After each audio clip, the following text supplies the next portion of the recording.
자, 온라인으로 배는 이제 마지막, 또 국사도 마지막 이렇게 되겠습니다. 현장강에서 다 끝내신 반도 분명히 있어요. 그런데 그렇지 못한 학생들을 위해서 만든 강의니까 아까 처음에 이 강의 4강째죠?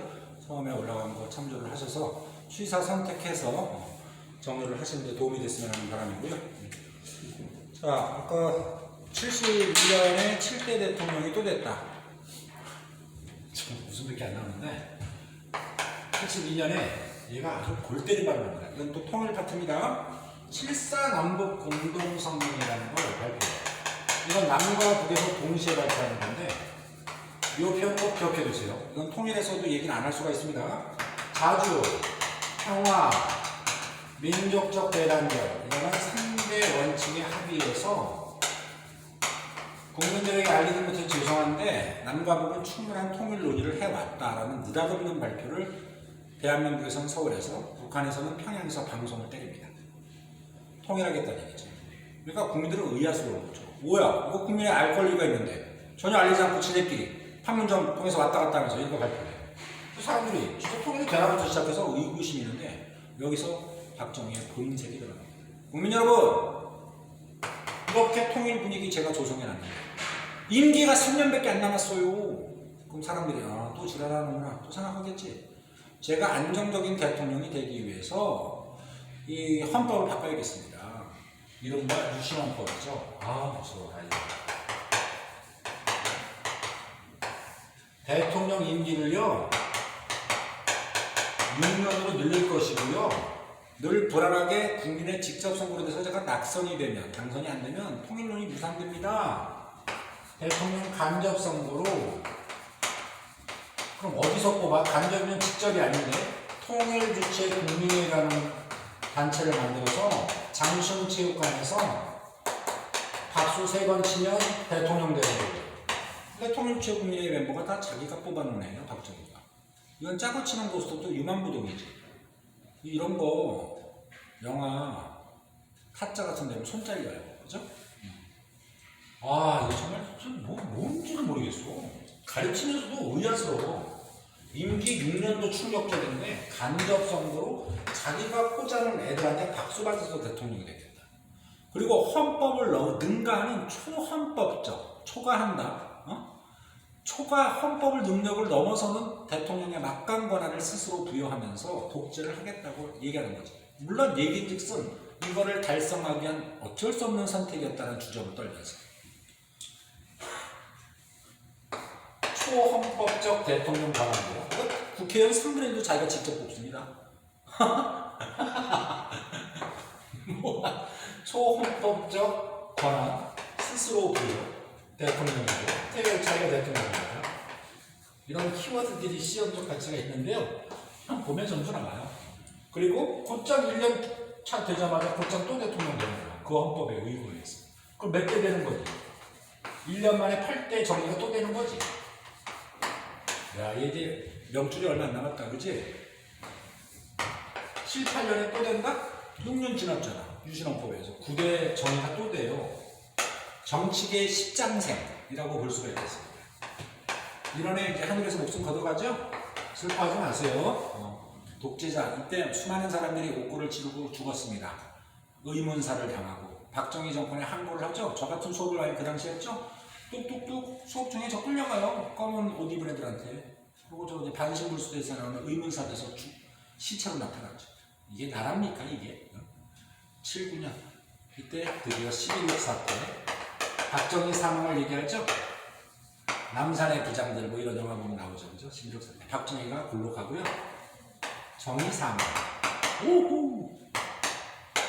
그래서 행정공백을 막고자 그때 국무총리였던 최규하라는 사람이 대통령이 잠깐 되는데 힘이 없죠. 그랬더니 12월 12일 날 또 다른 머리 시원한 애 나타납니다. 우리 육군사관학교 출신이 대통령 돼야지. 박정희 대통령 각하도 그랬잖아. 그러면서 이른바 박정희는 옛날 군발이, 얘는 새로운 군발이, 새로운 진짜 신군무소다. 여러분들 많이 아시는 대통령까지 2번을 했던 부안이가 있고 대통령 한 번 하는 태우가 있죠. 나라 지키라고 육사에서 뽑아줬더니 개새끼들이 대통령 되려고 후진국에서 나타난 쿠데타를 해. 저는 우리나라 민주화는 자꾸 뒤로 가죠. 자, 아직 대통령 안 됐어요. 80년에 야, 독재자가 죽었는데 왜 얘네들이 설치지? 민주화 열기가 고조됩니다. 우리가 이런 걸 설칭하여 뭐라고 표현하냐면 서울의 봄이라는 말을 썼어요. 민주화 열기의 고조를 상징적으로 표현하는 건데, 대표적으로 그럼 여기서 이런 구호들이 난무할 거 아니에요. 새로운 군발이 들어 민주화의 앞길을 가로막지 말고 꺼져라! 이런 주장을 할 텐데, 신군부들이 두한이나 태우가 이걸 좋게 보고 있어요. 이 새끼들이 내 대통령 가는 길을 왜 막지? 이 백성이라는 국민이라는 새끼들이. 뭐 첨예한 대립이 있는데 그 대표적인 대립이 바로 5.18 두 번째 민주화운동입니다. 5.18 광주 민주화운동 80년에 있었던 이분들은 특전사가 파견돼가지고 이걸 진압할 때 무기고를 털어서 경찰서에 무기고를 털어서 자기를 지키려고 싸우죠. 여기서 나오는 단어 중에 하나가 시민입니다. 시민이 어떻게 군대가 돼요? 군대 무력 진압하러 파견된 군대하고 맞서 싸우는 거죠. 많은 사람이 돌아가시다. 슬프죠. 어찌됐건 일이 이렇게 일파만파 커지다 보니까 앞으로 가볍게 이렇게 이어갈게요. 80년입니다.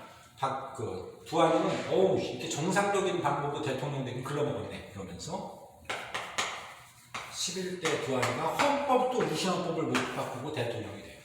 같은 연도에. 그냥 대통령 자리를 강탈한 거죠. 어차피 이런 판에서는 정상적일 수가 없으니까. 그런데 가만히 보니까 자기가 유신헌법이라는 박정희가 짜고 치는 고스톱에 하나의 이제 끈앞풀이 되는 게 싫으니까 헌법 개정을 하죠. 또 개헌을 해요. 지맘이야 헌법 개정이. 어떻게 개정할까? 7년 단임제로 대통령 임기를 7년 누리고 한 번만 하겠다. 왜 한 번만 해? 계속 할 수도 있는데 자기 친구들도 해먹어야 될 거 아니야. 내 친구들 너도 대통령 너도 대통령. 그럼 자기는 7년 하고 물러나고 자기도 친구 뭐 이런 식으로. 7년 단임제로 대통령 간접 선거로 직접 선거면 누가 뽑아주겠어, 그치? 국민들이 바보야 이제? 이걸로 헌법 개정을 들어가서 12대 두한이가 또 되는 거야. 여러분들 우리가 현 문재인 19대 대통령 할 때 19대가 안 나오는 사람이 많아요. 우리나라에 제가 장담하는데 90%는 왜 19대인지 모르고 19대 이렇게 얘기하는데 거기서 에러가 나는 건 두한이가 이렇게 80년에 한 번 되고 헌법 개헌해서 또 되는 것 자체를 까먹었어요. 물론 취임식은 81년에 하지만 이렇게 되면 답이 나와요.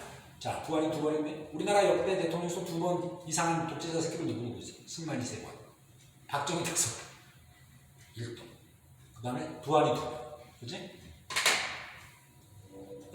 그리고 취임식은 81년에 하는 겁니다. 자, 두 번째 민주화운동, 광주 민주화운동 같습니다. 자, 여기서 이제 마무리 짓게요. 막차를 탔습니다. 19강의 이제 마지막 파트! 자, 87년, 이게 7년 단임제였으니까 87년이 어느덧 됐죠? 그러면 이제 자기 친구에게 대통령 간접 선거니까 그냥 자연스럽게 바통을 이어주려고 했었는데 국민들이 난리가 났죠. 이미 이전부터 있었던 움직임이지만 대통령 직접 선거, 국민이 직접 하는 직접 선거 쟁취. 자, 이 두 음절에 주목하세요. 싸울 쟁자, 얻을 치자. 쟁취 움직임이 보입니다. 왜? 간접선거가 계속 유지되면 계속 군발이 육사 나온 애들이 대통령이 되잖아. 그치? 간접선거면 지네들이 짜고 치는 모습이니까 그럼 직접선거로 국민이 뽑는 걔네들을 낙선시킬 수 있으니까 싸워서 얻어야 이 포인트는 직접선거가 아니라 오히려 쟁취예요. 이 두 음절만 보시면 돼요. 근데 이런 분위기가 막 일어날 때 얘네들은 계속 억압을 하죠. 전두환과 노태우. 그러던 와중에 이런 분위기에서 박정초군 고문치사 사건입니다. 자, 영화 1987도 보셨죠? 박정초군 서울대 철학과 다니던 학생인데 고문치사, 이른바 그 유명한 치니까 억하고 심장마비 사고 죽었다고 발표했지만 실상 부검을 해보니까 폐에서 플랭크톤이 나온 거야. 물에 욕조 받아놓고 물고문 시킨 거지. 그치? 아유 쓰레기. 이게 터지면서 정말 이 정권이야말로 쓰레기 정권이라는 게 만천에도 알려진 거지. 맞아? 이런 분위기에 이게 촉매제 역할을 합니다. 그래서 결과적으로 직선제 정치가 더더욱 열이 더 올라가는 거고, 그래서 세 번째 민주화운동, 방점을 찍어야겠어요. 6월 민주화운동. 매번 시험에 나오지 않습니까? 6월 민주화운동. 이게 바로 내용인 거야. 대통령 직선제 쟁취 움직임이죠. 대통령 직접 선거, 직선제, 그래서 쟁취. 제 나이가 나오는데 여기서 제가 고3 때인데 당연히 대학 가려고 준비했잖아요. 우리 학교 선생님이 안 나오셨어. 양호 선생님까지. 다른 학교는 다 정상 수업했거든. 우리 학교 제 모교가 제 반장이었어요. 교장 선생님 맨날 불러. 저만 부른 거겠어요. 전교에 있는 1, 2, 3년 우리 후배들까지 다 동기들, 후배들, 반장과 다 교무실로 불러서 오늘도 선생님 안 나오신다. 너희들 자습해라. 반장이 책임지고. 그럼 교장, 교감생이 돌아다니시고. 그 제가 어떻게 보면 장난반고 사실 저는 이렇게 역사의식이 강하지 않았던 사람이야. 근데 담임 선생님은 제 고2 때, 고3 때 담임을 저를 맡아주셔서 저 같은 쓰레기 인간 만들어주시니까 너무 고마웠고 물어봤어. 교수님. 우리 선생님 어디가 계세요? 왜 이렇게 100명이 넘는 분이 한 분도 안 오세요? 6월 민주항쟁 뭐 이런 얘기 하시는 거예요. 제가 찾아가겠습니다. 어딜 찾아? 공문화 이 새끼야 이럴 때? 저 이런 거 압니다. 선배하고 어제 아는 선배한테 뵀대요. 이렇게 뻥쳐가지고 우리 학교에서 그 광원이 멀진 않았거든요. 광원이 시 현장에 갔더니 우리 고등학교 선배님들이 막 가면 쓰고 수건으로 가면 되고 막 쇠파이프 막 꽃병이라고 화염병 던지고 막 계시고 뭐 철류탄으로 눈이 하나도 안 보이는데도 저를 어떻게 알아보시고 야 너 새끼 왜 왔어 막 이러죠. 죄송한데 막 콜렉콜렉 하고 있는데 우리 선생님들 어디 계세요? 혹시 보셨어요? 저 서울시청 앞에서 인도에 있는 보도블록 깨가지고 앞쪽으로 전달해서 그 돌 가지고 전투경찰하고 싸운다고. 그걸 갔더니 선생님들이 되게 더웠거든요. 돈 벗고 막 러닝을 하고 있죠? 러닝 막 하시더라고요. 와, 제가 감동받았죠. 제가 하루 정도 더 나가서 그분들 보도블록 깨는 거 도와줬거든요. 지금도 그래서 이건 솔직히 이런 얘기는 과장된 얘기라고 표현하지 마시고 저의 노력이 피할 땀이 들어갑니다. 저는 정상 수업을 거부했습니다. 민주화운동에 참여했습니다. 아마 우리나라의 고등학생에서 매달 됐을 거예요. 그 당시 옆에다가 김찬호 의사 이렇게 좀 적어주시면 시간도 있고요. 6월 민주항쟁은 결과적으로 우리 국민들이 쟁취, 대통령 직선제를 쟁취 키워드를 막 부정선거 나오면 4.19야. 그지? 신군부퇴진 나오면 광주민주항쟁이야. 5.18 87년에 민주화 쟁취운동 6월 민주항쟁은 대통령 직선제 쟁취야. 결과적으로 국민의힘이 잘했어요. 공감을 이기고 선언을 하면서 대통령 후보로 예정됐던 군발이 노태우가 여기서 대통령 직선제를 수용하죠.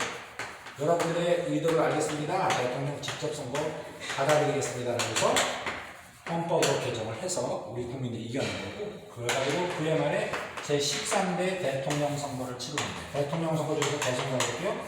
여기서 후보 단일화에 실패한 김영삼, 김대중이 편이 나눠지면서 합치면 됐을 텐데 어부지리로 노태우가 이런 새끼 손을 왜 적어? 태우가 당선이 돼요. 이게 아이러니죠. 얘 되지 말라고 한 건데 역사 앞에 사죄해야 될 두 정치는 자기 잘난 척하다가 후보 단일화에 실패하고 따로따로 나도 될 줄 알았나 보지? 주접을 떨기 씨. 이런 사람들이 또 나중에 다 대통령 돼요 또. 그치? 또 뭐 선생님 그런 사람들 많더라고. 이거 김대중이라는 전 대통령이 자서전에 이거 죄송하다고 사과했어요. 그때 내가 전날 뭐가 치였나 보다. 근데 김영삼은 죽기 전까지도 사과 안 했어. 둘 다 상태 안 좋은데 그래도 사과하는 사람과 안 하는 사람은 차이가 있는 거지. 잘못은 나 누구나 저지를 수도 있어. 근데 이게 죄책감 있는 사람이 없는 사람의 차이는 극명한 거다. 아니 난 누가 더 좋다 나쁘다는 얘기 하고 싶은 적 없어. 다 이상해. 근데 자기가 태우가 당선됐어. 국민의 이런 노력은 다 물거품이 돼버렸네. 얘 대통령 취임 지금 그 다음 년도예요. 88년도. 태우죠? 이제 임기 5년, 이때 5년 그 대통령 직선제를 쓰는데 헌법 바꿀 때 5년 단임제. 이게 지금까지도 있는 거야. 지금도 5년 단임제잖아. 문제는 이제 1년만 남았어. 이렇게 됩니다. 노태우 되죠? 태우. 됐어 이미 13대 여기서도 얘기했지만 자, 이 태우의 정책 국방위 이거죠. 이건 통일 파트도 나옵니다. 이때 바로 중국과 90년에 중국과 수교를 하고 그 전까지는 우린 타이완과 수교를 했었는데 타이완을 버리고 중국과 수교를 해요. 소련과도 수교를 해요. 공산권 국가하고 수구했다. 다 얘네들이 유도가 위쪽에 있는 나라에서 폭발합니다. 이때 88년에 모두의 소올림픽도 개최돼요. 이걸 업적이라고 해야 되는지 모르겠어요. 이 사람이 올림픽을 유치한 건 아니니까. 그 전에 결정되잖아요. 그지? 그 다음에 경기적으로는 대단히 불황이다. 반면에 이때 7년 동안의 전두환 집권기 때 호황이었다? 경기가 좋았어요. 3조 호황이라고 들어봤니? 저달러, 저유가, 저금리. 그게 다 경제적으로 좋은 외적 환경인데 그게 이루어지면서 이때는 호황이었는데 그래서 중산층도 크게 늘어났거든? 시험에 나와. 근데 이때는 불황이야. 얘는 재수도 없어요. 자, 그러다가 5년에 한 번씩이니까 일단 대통령도 그렇게 끝났어. 14대. 이 앞쪽에 후보 단일화 실패했었지만 김영삼까지 있죠. 김영삼. 어휴, 이 사람은 사실 뭐 이런 쓰레기 라인은 아니니까 민주화의 열기에 고조도 이 사람이 재촉을 했고 김영삼이라고 붙여주겠습니다. 5년 하는데 요거 시험 잘 나오죠. 자, 제가 색깔들 넣어놓을게요. 처음에 되게 정치 잘해요. 일제 잔재 천상이나 왜곡된 역사를 바로잡겠다. 역사 바로세요. 이래서 경복궁 앞을 딱 가로막고 있었던 조선 총독궁을 폐지시키잖아요. 부셔뜨려요. 우리 때는 국민학교라고 했던 일제 잔재 냄새가 가득한 초등학교를 초등학교로 이름바꾸고 유권사관학교 일진들 모임이 일진의 하나회도 수청회고요. 되게 좋은 일 많이 해요. 바로 저 잘못된 거 바로 잡는 거. 이걸 뭐 5.16 군사혁명이라고 했던 군사부터 따라갔던 거. 다 역사바로 세계운동의 결과물이야. 그 다음에 금융실명제. 이거 매번 시험에 아주 그냥 정답이 나오는데 잘 나오죠. 모든 금융거래를 실제 명의로 한다. 왜? 실제 명의로 안 했었거든요. 실제 명의로 안 하고 가짜 차명계좌로 하면 세금 못 물리잖아. 금융이익으로 100억을 벌어봐. 자기 이름으로 거래 안 하면 누구에게 세금을 매기겠어요? 그게 통용됐던 나라야, 이 나라가. 근데 이 사람은 모든 금융거래를 실제 명의로 한다. 그럼 소득 있는 곳에 세금을 물려. 암시장, 블랙마켓을 잡는 거죠. 이건 단군 이래 최고의 경제혁명이라고 보고도 과언이야. 제가 볼 땐 대동법과 거의 동급이거든. 정치 잘해요. OECD 가입, 경제성장부, 이 사람의 업적이라고 얘기는 뭐하지만 경제협력개발기구죠? 이코노미 코퍼레이션 디벨롭먼트, 경제협력개발기구에도 가입해서 기구에 가입을 해서 경제선진국으로 도약했다는 징표도 나오고 그런데 마지막으로 똥을 제대로 싸게 되잖아. 그 똥이 뭐니? 국제통화기구, 인터내셔널 모니터리 펀드, 국제통화기구로부터 IMF로부터 외자를 도입했습니다. 이게 이른바 IMF 체제인 거예요. 왜? 한복으로 지금 대충 음마 아파트를 만든 그 한복 그룹이 있었어. 큰 회사야. 큰 그룹이야. 속절없이 무너져. 기아 그룹. 지금은 현대가 요새서 현대기아 자동차 그룹이 되는데 그거 다 도산해버렸어. 무너졌다고. 그러니까 외국인 투자자가 한국을 못 믿겠다면서 투자를 안 하니까 투자했던 달러를 다 자꾸 동부로 가져가니까 적정한 달러 보유고가 있어야지 나라의 경제적 살림살이가 되는데 그게 다 무너져서 IMF로부터 돈을 빌린 거지. 달러. IMF 수많은 사람이 구조조정되고 그죠? 잘리고 정리해고되고 기업들은 통폐합되고 이게 97년에 있었던 일이지. 자, 참 어떻게 보면 공과가 다 있어. 그치? 근데 이런 건 키워드야. 이렇게 두시고 시험 잘 나가요. 자, 그 다음에 또 공과 줄게. 질문이 이 칠판 판서가 공간이 적어서. 자, 그 다음에 98년이죠. 98년에 취임식 하는 게 바로 김대중이죠. 자, 김영삼이 14대였잖아. 그지? 그럼 15대. 98년에 취임식 하는 15대 김대중 대통령이 되죠. 자, 이 사람은 이것만 기억하시면 돼요. IMF 구제금융을 상환했다. IMF 구제금융 상환 완료. 빌린 돈을 갚았어. 전 세계에서 그 당시 우리나라가 처음이자 마지막. 우리나라처럼 돈 빌린 나라가 아르헨티나 뭐 이런 스페인이 있는데 걔네는 아직도 못 갚았다? 근데 우리는 다 갚았습니다.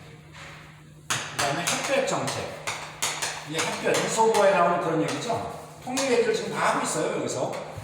대북 포용 정책. 누굴 상대로 좀 지나가는 나그네 뭐 바람이 뭐 세게 불어서 옷을 벗기느냐, 뭐 햇님이 따뜻하게 해서 외투를 벗게 하느냐, 이거 대북 포용 정책을 이게 너무나 많은 돈을 북쪽에다 줘서 욕도 많이 먹었는데 뭐 이것 때문에 법적 처벌을 받은 정치인도 있었고 어찌됐건 뭐 저는 객관적인 얘기만 하겠습니다. 제 옳고 그름의 가치 판단이 여러분들에게 영향을 미쳐서는 안 된다는 생각을 해요. 물론 아까 앞쪽에 독재자 욕한 건 공감대가 형성된 거라고 얘기를 한 거고요. 그렇다고 뭐 저는 누구 좋아하는데 이런 얘기 쉽게 하지 맙시다 서로. 자 16대 김대중 되고 그 다음에 2003년에 2002년 말에 대선을 치르겠지만 16대 다 고인이 됐네요. 노무현. 이 노무현 때는 좀 이따 잠깐 말씀드릴 통일 얘기만 하면 되고 그 다음에 17대가 뭐 아시는 구치소 MB 2013년에 18대 근해 이렇게 되는 거죠. 좀 근해인데요. 그렇죠. 근해. 그 다음에 지금 여러분들 편하게 보세요. 시험에 안 나와요. 자 여기까지가 왜 문재인 대통령이 19대라는 것까지 나왔죠. 물론 그걸 물어보진 않겠지만 이게 현대사의 시종 일관입니다. 금융실명제라 이런 키워드 기억해 두셔야 되는 거야. 그건 당연한 거고요. 여기선 시험에 나올 수 있는 여지가 없다. 여기는 키워드만 기억해 두시면 돼요. 자 19강까지 나가가지고요. 이제 20강을 보실 텐데 20강은 흔적 남기는 걸로 책에 흔적 남기는 걸로 마스터를 해보겠습니다. 많은 양이 절대라는 아닌 관계로 아까도 말씀드렸지만 10분 15분이면 끝나요. 150페이지 펴볼게요. 지우는 동안 150페이지. 어차피 우리 주교제는 수능 특강을 했잖아요. 이제 대미를 장식하는데 대미 아주 웃긴다. 20강. 자 경제 정책과 통일이에요. 그냥 되게 적어요. 자, 요거 먼저 말씀드릴게요. 페이지 150페이지 보시면 나와 있는데 1950년대 우리나라 경제 정책은 우리가 6.25 전쟁이 끝났잖아요. 근데 전쟁의 폐허 속에서 나라가 초토화 된 상태에서 우리가 무슨 농사를 지을 수 있겠고 사람은 또 어디서 쉽게 구할 수 있겠어요. 그래서 강대국, 우리를 도와줬던 미국의 원조 물자를 받아요. 밀가루, 설탕, 그게 뭐죠? 목화. 다 재료가 하얗죠. 물론 흑설탕도 있지. 그런 원료를 미국으로부터 세계가 있어요. 경제 원조를 받아서 이거에 사는데 국가가 미국으로부터 받은 그 물통이 기업들에게 넘어가서 그 기업들 중심으로 이게 물건화, 상품화되는 거죠. 그래서 아까도 얘기했지만 밀가루, 그 다음에 설탕, 그 다음에 목화 이게 다 원재료가 하얗죠. 석삼자에 흰 백자를 써가지고 300산업이라고. 자, 50년대 산업은 뭐? 300 하얀 원재료, 미국부터의 경제 원조. 자, 두 번째 표 1860년대 바로 60년에 아까 뭐 했다고 했어요? 네, 경제가 오고 있는 게 5년 단위로 썰어서 총 4번 합니다. 70년대까지 이어지는 거겠지? 그치? 62년에 했으니까 그죠? 그럼 경제가 옮기는 계획을 실시했다. 우리나라 삶이 많이 좋아졌다. 뭐 객관적으로 인정 들어갑니다. 그런데 보세요. 62년부터 71년까지 5년 플러스 5년 두 번이죠. 이른바 1차, 2차 경제개발 5개년 계획은 경공업 중심이었어요. 경공업, 뭐 섬유, 신발 이런 거죠. 가발. 그 다음에 72년부터 81년까지 박정희가 죽고 나서까지 또 가긴 가는데 이건 3, 4차죠. 이거는 중화학공. 초등학교 5학년 사회교과서에 있습니다. 중화학공. 뭐 포항제철이라든지. 그죠? 이거 다 뭐 당연히 누가 봐도 중화학공업이죠. 유지 아니겠어요? 이렇게 되죠. 자, 이렇게 되다 보면 기본적으로 박정희 정권이 거의 주류를 이루고 있는데 여기서는 이건 철저하게 경제 성장 위주 정책이지 분배 중심이 아니에요. 그럼 여러분들 이 시기에 무슨 일도 있겠어요? 노동자의 삶이 매우 열악했겠지. 제가 이렇게 한번 적어볼게. 재벌 위주로 성장 중심이니 분배보다 성장 중심이니 재벌 위주의 경쟁국이 되어서 재벌 편의를 너무 봐준다. 성장. 그럼 노동자의 삶이 열악해지니까 바로 이때 꼭 기억해 주셔야 돼. 전태일열사 분신 사건이 70년에 터지는 거예요. 전태일열사 분신 사건. 이 청계천 봉제공장에서 힘들게 노동일을 하시고 있는데 우리 노동자도 인권이 있다. 그러니까 뜻이 아예 관철이 안 되고 이 대통령의 박정희한테 탄원서까지 쓰신 분이죠. 몸에 신나게 하면서 몸에 불을 붙여서 돌아가시죠. 우리 불교에서는 등신불이라고 그러는데 이게 이른바 우리나라 노동운동의 효시라고도 얘기를 합니다. 정태일 열사 분신 사건, 몸에 불지 1970년인데 뭐 연도가 중요한 게 아니고 이런 상황의 성장 위주 정책의 어떤 한계물이다 이렇게 얘기하십니다. 그리고 1980년대에 이게 거의 대부분이 전두환 때잖아요. 전두환 때 아까 뭐라 그랬어요? 3주 효과. 저금리, 저달러, 저유가. 외우지 마세요. 90년대 특히 노태우 때는 불황. 이게 다예요. 그 다음에 김영삼 정권 때 OECD가의 경제성장, IMF 체제에서 구제금융 받았다. 그죠? 구제금융 상환한 건 김대중이다. 그 얘기는 굳이 얘기할 거 없잖아요. 경제 이거예요. 포인트. 한백산업이라는 단어 놓치지 마시고 이런 얘기는 초등학교 4학년 교과서, 5, 6학년 교과서에 나오는 거니까 더 이상 긴 얘기 필요 없고. 됐죠? 자, 통일 파트. 통일도 여기서 마감 칠게요. 페이지 넘겨오시면 통일 얘기가 나와 있어요. 정태일 열사 얘기가 나와 있죠. 통일은 그 마지막 페이지에 보시면 아까 얘기했던 7.4 남북관계 보시면 박정희가 있었던 거죠. 72년에 여기에서 제가 말씀드렸던 게 자주, 평화, 민족적 대단계라는 3대 원칙하고 물론 이걸 유신이라는 독재로 이용한 나쁜 놈이지만 요 내용만 볼 때 의미가 큰 거야. 오케이? 자, 그 다음에 북방외교 얘기했지. 노태우 때. 북방외교. 다 통일 얘기지. 소련과 중국. 북한을 움직일 수 있는 나라들 아닙니까? 이렇게. 그죠? 그거 기억해 두시고. 그 다음에 뭐 김영삼 때 이럴 때는 사실 좀 암흑기고요. 김대중 때 최초의, 자, 잘 보세요. 거기 나와 있겠지만 우리 남과 북이 분단되고 나서 최초의 남북 정상회담이 터져요. 남북 정상회담. 분단이고 정상. 선생님 이건 정상 아니었어요? 통일 실무자끼리 만난 거와 리더끼리 만난 건 다르죠. 이게 2000년에 있었던 6.15 남북 공동선언입니다. 6.15 남북 공동선언. 평양까지 갔죠, 김대중이. 그래서 여기서 최초의 그 당시 김정은의 아빠 김정일과 회담을 가졌게 되죠. 이거는 아니고 이건 최초. 의미가 꽤 큰 거예요. 그 다음에 노무현 때, 그 노무현 대통령 때도 평양을 두 번째 방문을 합니다. 노무현이 직접. 그래서 2차, 이걸 이제 14남북 공동성명 그러는데 그런 거 외우지 마세요. 두 번째, 이게 최초니까 두 번째 남북 정상회담이죠.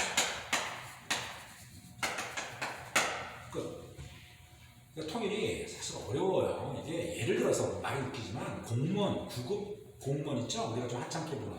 뭐 그러실 거예요. 그것도 쉽다고는 얘기 못하겠지만 거기 보면 이거 정말 디테일하게 해서 말장난도 막 치는데 수능의 수준 자체가 다운그레이드가 된 지가 오래이지가 이 정도면 넘칩니다. 예를 들어 최초의 남북 정상회담 김대중이 모르면 틀리는 거거든요. 자, 이상하셨고요. 제가 뭐 현장에서 마지막 강의로 이렇게 인사를 드리면 감사하다, 고맙다 이런 말씀을 드리고 마감을 짓는데 여기서도 당연히 여기랑 그래야 될 것 같아요. 현장 수업과 마감 못 친 거에 대해서는 뭐 여러 가지 변수가 있었던 거 양해를 좀 바라고 끝까지 최선을 다하시는 분들 비단 국사뿐만 아니라 전감을 해서 소기의 성과 꼭 얻으시기 바라고 진심으로. 저는 뭐 유도피도 그렇지만 팔이 안으로 굽는 사람이라 누구나 팔이 바깥으로 굽진 않겠지만 저는 그런 걸 노골적으로 표현하는 사람이죠. 모든 수험생들 시험 다 잘 보길 바라지 않습니다. 저와 함께 고생하신 뭐 과목으로든 뭐 전체적인 총량으로든 여러분들이 꼭 위너가 되셨으면 좋겠어요. 다른 등치가 밝고 이렇게 상대평가잖아요. 그죠? 내 100분이 올려야 되잖아요.